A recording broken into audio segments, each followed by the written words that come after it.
Well, hello, Drews Mitchell. Thanks for joining me today. Well, Lisa, it's a joy. Love helping, love talking about this particular topic as well. Well, great. I let me give you a little intro to you. We were talking yesterday about like what to even call you. So you are, well, right now you're sitting in your offices in Loveland, Ohio. You work Yep. for the Loveland City School District, former music teacher turned school counselor turned, and you said we can use a bunch of different titles for you. So it could Yeah. be career and college counselor, career and college readiness coach. Right. You'll kind of answer to anything these days, huh? Well, if it pays the bills, we're thankful to have jobs here in the end of the COVID experience. So, yeah, whatever it takes. So true. So Yeah. true.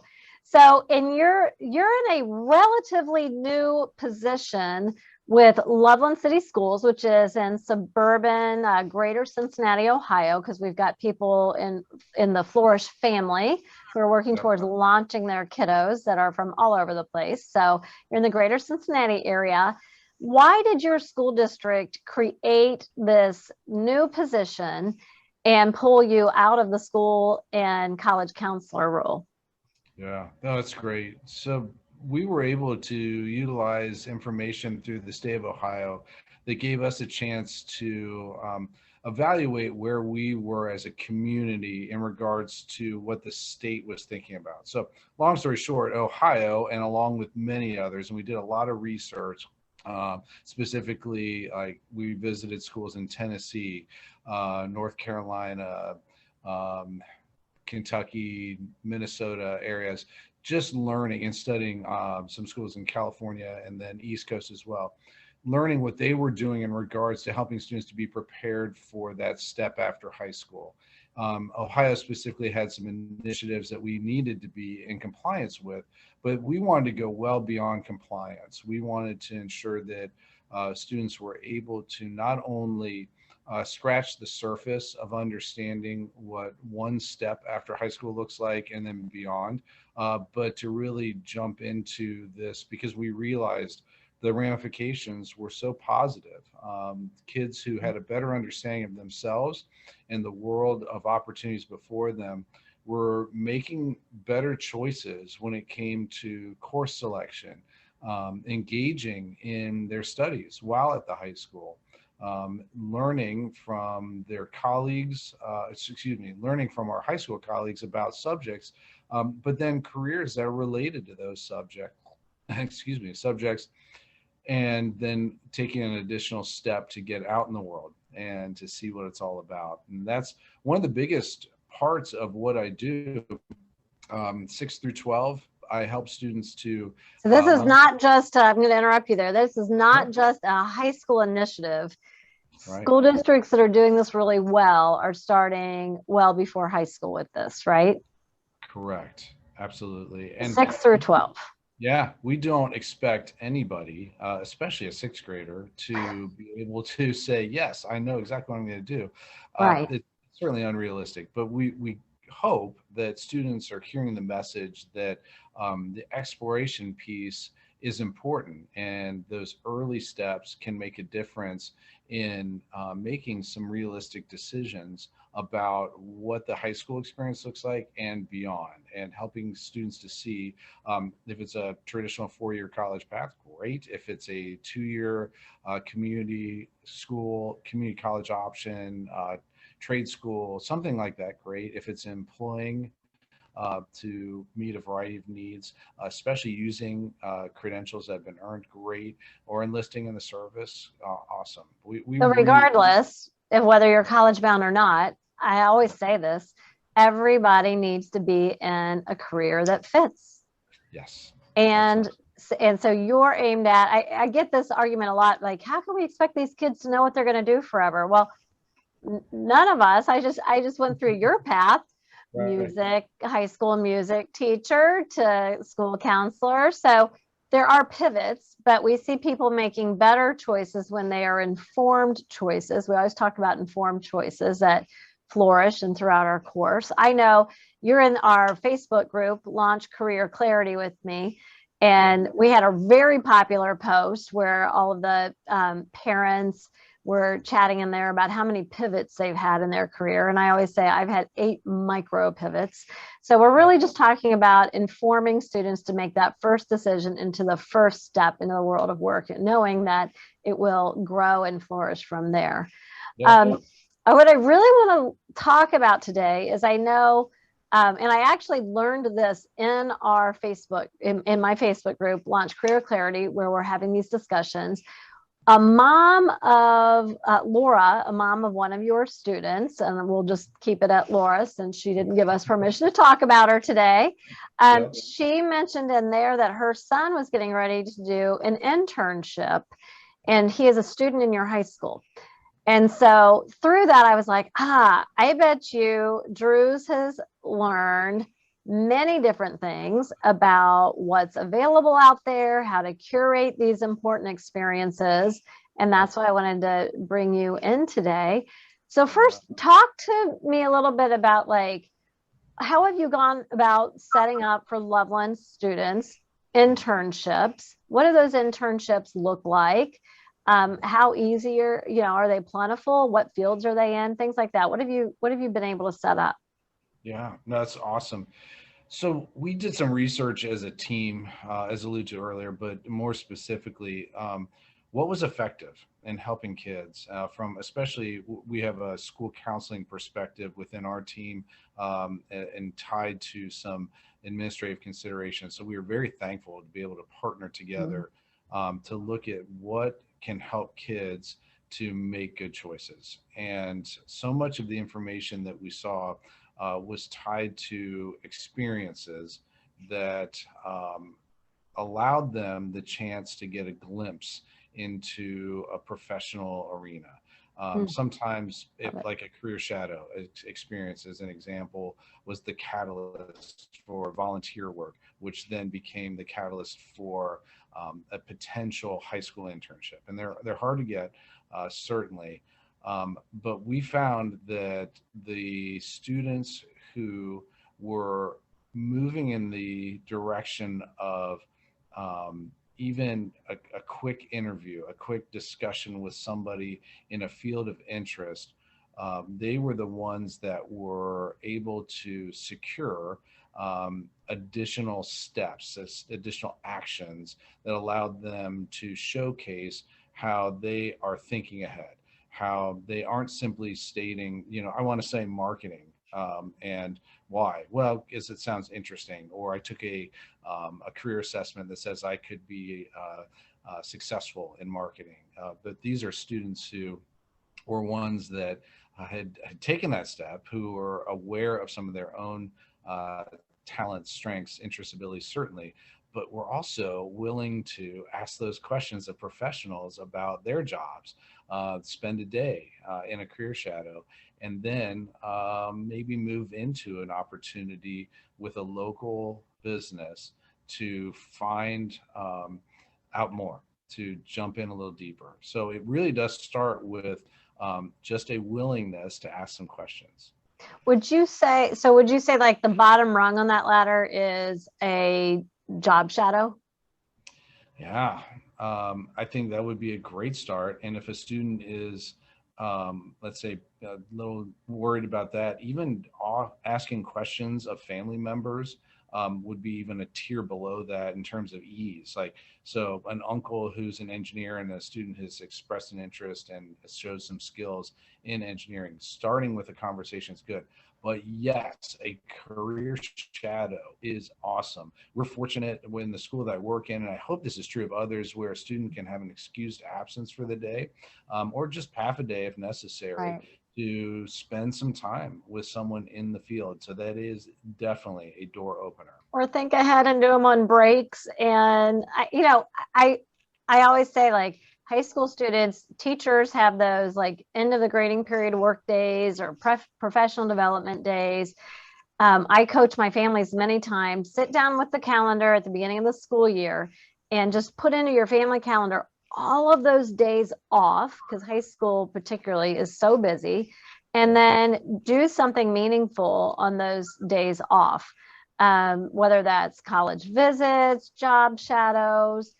So when you're out there with this hat of career and college counselor, coach for your district, Sure. and you're curating these internships and job shadows, has it been challenging or easy to get organizations and businesses to step up to do these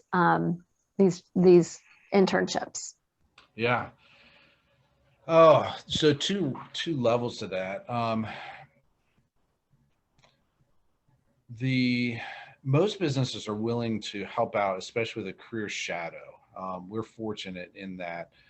There's obstacles to overcome when we're talking about internships specifically, and it's legalities certainly can play a role, liability concerns, and we understand that. And so Are we there have certain industries or certain businesses or industries in which you see the legality or the liability piece being a bigger concern than others? certainly construction, because of some of the needs for people on site and their own safety, can be tricky. We have some ways around that, not specific with an internship right now, but we're getting there to help because of some agreed statements that lawyers have looked at. And Oh my gosh. thankfully, Yeah. I know, Wow. thankfully, yeah, parents will sign off on their approval of their student participating in the internship or even a shadow day. The business signs off on it and the student signs off on it. So there's three ways to deal with The family should be prepared to sign a legal liability document absolving. Right. But once we share that with a business, it tends, and we show them from our side what it looks like and some of the, in a sense, protections that are in play. It helps them to feel a sense of ease about what that experience can look like. And we truly try to vet the student before putting them into a position where they're a sense a school ambassador that day. Right. We want them to represent us well, just as the business, and we want to ensure as we talk to the businesses that we feel comfortable with those businesses processes and the things they have in mind for the students. As an example, there's a local township director here in this area, really solid person, teaming with their fire department and emergency medical EMS, really neat folks who have specifically crafted an internship experience that is certainly sensitive to student need. Safety is a priority, and the student experience is not boring. So there's a balance. That's obviously. key. Right. Right. Absolutely. However, I often say to students, I know this is boring, but if you can get a job shadow where even if you're filing papers, you're running out to grab lunch, you're cleaning things up, just being in an office or the setting, that environment can help you absorb what's going on a daily basis in that job to start to assess fit, even though it might not be exciting. Right. I'm always like proximity to just seeing, if you don't get to actually experience, but just seeing what's going on. I was interviewing a NASA earth scientist, Kyra Kim. Her interview is also on our Flourish website where this interview is going to be. And she was talking about when she was in high school, she thought she wanted to be an attorney. And after just doing sort of that job shadow type experience, and she talks about it deeply in there, just watching what was going on in the office, she's like, oh, no, not for me. And so she really went from this humanities lover to now she's an earth scientist, geologist with NASA. So just even seeing what's going on. But you guys are trying to actually get it. So it's not just seeing, but there's some level of excitement and engagement there. You mentioned, I want to hear a little bit more about this. You mentioned there are students that you're vetting. So you're going is that student going to be a good representative of Loveland schools? And so therefore, what are you looking for in those students? Or what's an example of a student who isn't maybe going to be one, and you guys are going to have to take a pass on connecting them with an internship? Yeah. So yeah, we really encourage a student to start with a clean professional resume, and to be able to highlight some of their current activities or past activities, especially ones that may be related to their areas of interest. We really love seeing, and we know this, like, you and I have talked for years. You coached me up on this. I love it. Purposeful pursuits, Mhm. leadership, longevity in their experiences. Just love that. And so we use those same sort of ideas as we're encouraging students to highlight those activities in their resume that will stand out in the eyes of a potential internship provider. So a resume is a great starting point. We're talking through some soft skills considerations, even interview strategies. We're doing a career camp right now. What does it look like to put your best foot forward? And we're asking the students to be able to offer their elevator pitch. Why is it that someone would be interested in them being a part of their organization, even temporarily, in a synopsis, a summary of their experiences? So we try and coach them up a little bit on this end.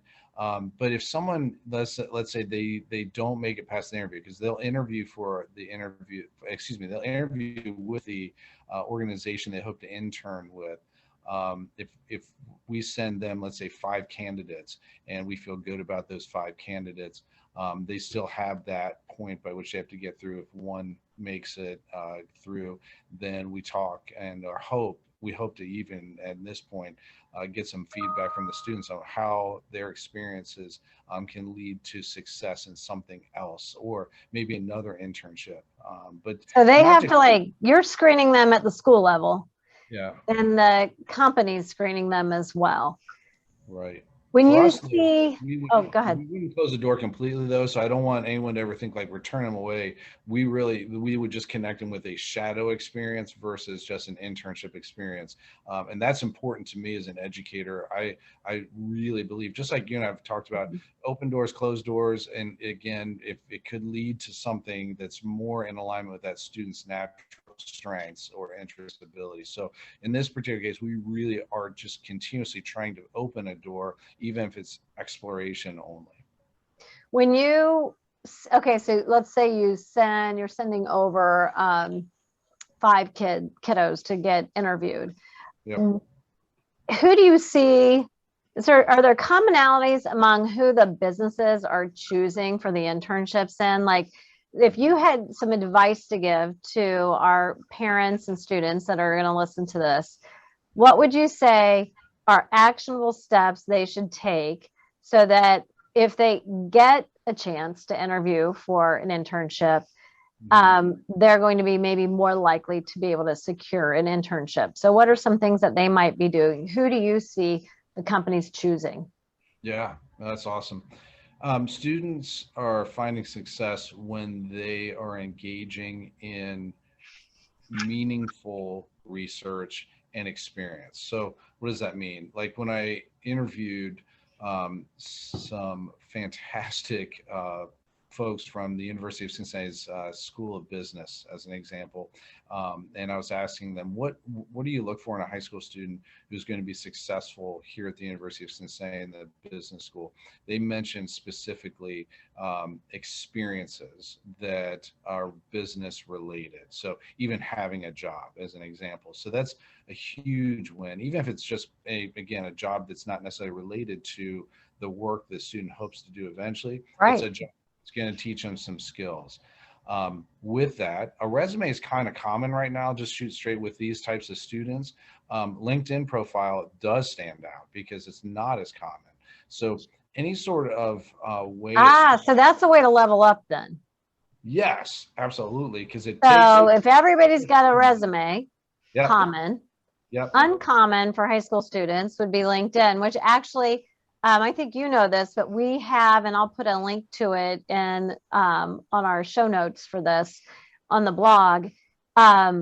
We have a download of a step-by-step guide for students to make their own LinkedIn profile, because I know it can be really intimidating. And I tell kids all the time, make it and then reach out to me and connect. I will accept you and I'll take a quick glance. And if something's glaring, I might send you a message like, hey, great job. There's actually locally here in Cincinnati, there's an organization called Inter-Alliance, and they're all about IT, furthering IT for students, IT education, to know if you want to go into IT. And they actually will not even allow students to apply for their internships that are fantastic. They're with companies like Kroger and Procter and Gamble and Fifth Third Bank. I mean, high level internship opportunities. You're not even allowed to apply unless they approve a quality LinkedIn profile for you first. Yeah. It's a hurdle that you have to go over. So, okay, so a resume, Yep.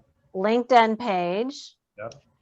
Experience, doing something. Yes, even like you and I talked about earlier, career shadowing is a great starting point. That should be listed. I know normally I wouldn't encourage a student to put something on their resume that's kind of a one-day event, unless it's related directly to a chosen major.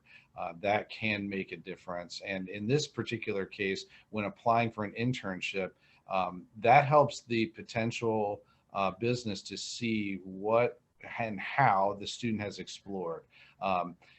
Listing things like my Holland codes, or what does my Myers-Briggs look like? That's okay. But if a student can say, I spent a day at Procter and Gamble, since that came up, That's meaningful. that look like, and they could then verbalize in an interview what that experience meant to them, makes a big difference. So like, you volunteered at Ronald McDonald House for one day, that's not going on a resume. No. If you volunteer there every month for years, then yes, that goes on. But it's okay to put a one-day experience if it's like a job shadow or a curated career experiential, get that on there. Absolutely. I would say, like, I like your encouragement, like what you heard from them about paid jobs. Having a job is good. I sometimes see families have kids shying away from jobs because they feel like it's taking away from like clubs and sports. And I'll even have people ask me, like, is it worth getting a job? Is that frowned on, or is that encouraged? And I'm like, having a paid job is always great, because not only might you be learning some skills, you're interacting with adults and you're being responsible, like you're showing up, right? So that's some of those soft skills that employers really want. Oh man, truthful. It's so many times we hear, we just want kids who are coming in on time, prepared, coachable, showing responsibility, all the good stuff that keeps someone in a job and then helps them to grow no matter what the job is. Time and time again, they are talking about soft skills with us. And in Ohio, there's a whole, and we won't go into all the details, but the Ohio Means Jobs Career Readiness Seal, as an example, like, it's just 15 categories of considerations. Many are soft skills related. Yeah, they've got to bring the soft skills. And I don't know what your answer is going to be to this, but have you guys had experiences at Loveland where a student went in for maybe only a job shadow, or a student went in for a shorter internship, but they renewed that internship, or the job shadow turned into an internship because they showed up well? That's a great question. I think the example that comes to mind is a student for us in terms of tiers, who had originally spent just a little time learning with, I want to say CC Collins, who in the Little Miami Chamber Alliance is a leader, learned a little bit, and then it went from just a career shadow sort of experience to a paid summer internship. Oh, wow. This year, but previous 2 years ago. So there's probably less of that right now with COVID, but you have seen it, and hopefully. Now, on a closing note, sure, your Loveland kids are so blessed to live in a district that you guys are pouring into this, which is amazing. And I know there's other school districts that are as well, and I just hope more and more do.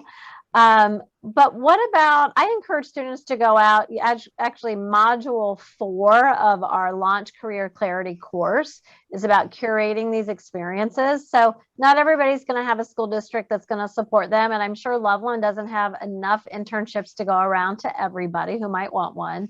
Do you have any advice to students who are curating, going out there and maybe curating their own? Yeah, absolutely.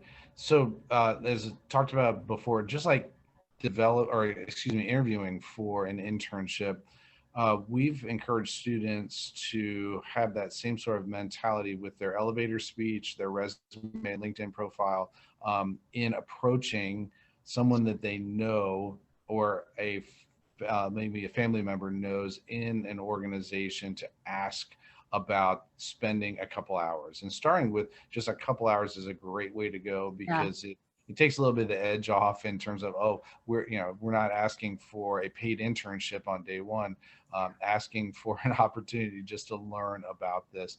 And the responses have been really positive. Honestly, I think most of the time a professional is interested in sharing a little bit about themselves and their world of work, especially in areas where there's high need. Like, as an example, right now, with so many needs in skilled trades, as an example, if a student asks to just I want to learn a little bit more about plumbing, it hadn't been before COVID hard at all to find someone to allow that student just to spend a couple hours with, in that particular area. And again, that goes on with IT, you name it. There's so many different areas that are booming, but the student will need to have their elevator speech, their resume, their LinkedIn to show that they're ready to be able to communicate their interests and their abilities, so that when the business is considering, well, do we want to have a high school student with us for a few hours? Is this someone we want to just sit here or learn from us? Putting their best foot forward tangibly is a huge win. Yeah. Well, great advice. It's an exciting direction you guys are moving. I appreciate you sharing this and the advice that you could give to our students. We'll be sure to link to our landing page with the LinkedIn download so that students can get to that. But Drew, thank you again for your time today.